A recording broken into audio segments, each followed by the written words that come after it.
আসসালামু আলাইকুম রহমতুল্লাহি ওয়া বারাকাতুহু।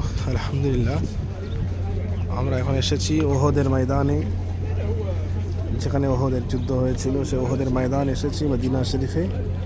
এই যে পাহাড়টা দেখতে পাচ্ছেন, এটি পাহাড়টা, গোটা পাহাড়টাই ওহদের পাহাড়। এই যে জালি জালি দেখতে পাচ্ছেন, জালির ভিতরে এই জায়গাটাই, এই মাজার মুকাদ্দাসে রাসূল পাক সাল্লাল্লাহু আলাইহি ওয়াসাল্লামের ৭০ জন সাহাবায়ে কেরামেরা শহীদ হয়ে গিয়েছিল। তাদেরকে এখানেই দাফন করা আছে। এখানেই শহীদ হয়েছিলেন রাসূল পাকের চাচা আমির হামজা হুজুর আহা। তার কলিজাকে বুকটাকে ফেড়ে কলিজা বার করে চিবিয়ে চিবিয়ে খেয়েছিলেন হিন্দা নামীয় যে মহিলা। তিনি পরবর্তীতে রাসূল পাকের হাতে হাত দিয়ে ইমানে কালেমা পড়েছেন, হিন্দা রাদিয়াল্লাহু আনহা। তিনি পরবর্তীতে ইমানে কালেমা পড়েছেন, কিন্তু রাসূল পাক বলেছিলেন, তুমি আমার সম্মুখে কোনোদিন আসবে না। তুমি ইসলাম গ্রহণ করেছো ঠিকই আছে, কিন্তু তুমি সম্মুখে যদি আসো, তোমার দেখলে আমার চাচার কথা মনে পড়ে যাবে, আমি সহ্য করতে পারবো না, তাই আপনার আমার সম্মুখে আসবে না।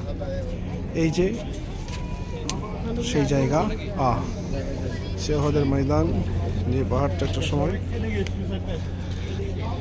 পাহাড়ের তলা দিয়ে সোনা বার হবে। সোনা দেখতে পাচ্ছেন, গোটা পাহাড়, এই পাহাড়ের তলা দিয়ে সোনা বার হবে। কিয়ামতের আগে সেই মানুষেরা সেই সোনা নেওয়ার জন্য ছোটাছুটি করবে, দৌড়াদৌড়ি করবে, মারপিট করবে।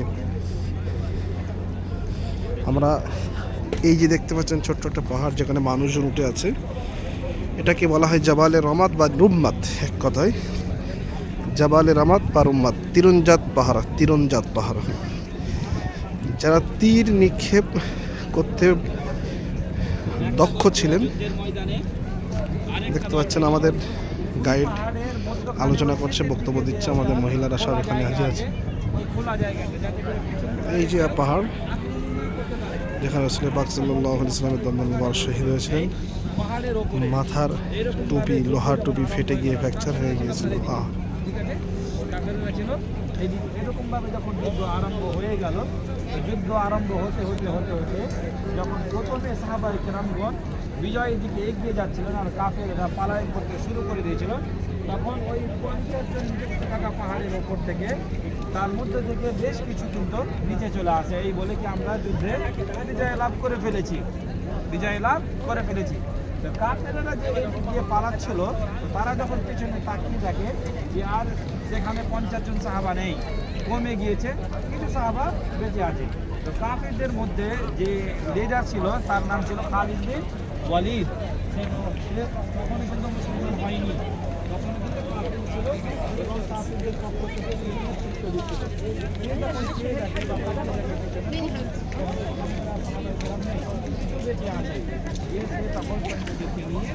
আবার ফিরে আসার পরে পাহাড়ের উপরে অবশিষ্ট থাকা বাকি সাহাবায়ে কেরামদেরকে শহীদ করলেন এবং আল্লাহ রাসূল সাল্লাল্লাহু আলাইহি ওয়াসাল্লামের কাছে এসে উপস্থিত হয়ে আল্লাহ রাসূলের উপরে আক্রমণ করতে লাগে।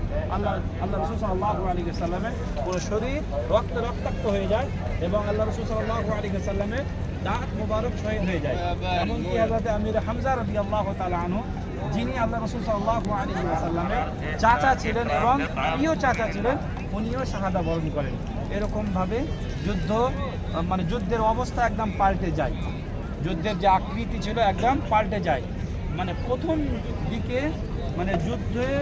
যুদ্ধে বিজয় লাভ করেছিল কারা? সাহাবায়ে কেরাম।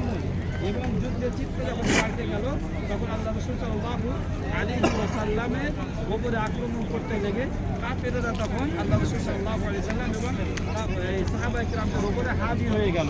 এমন অবস্থায় সাহাবায়ে কেরামগণ এর মধ্যে এই কথাটা শুনতে পাওয়া গেল যে আল্লাহ রাসূল সাল্লাল্লাহু আলাইহি ওয়াসাল্লাম মারা গিয়েছে।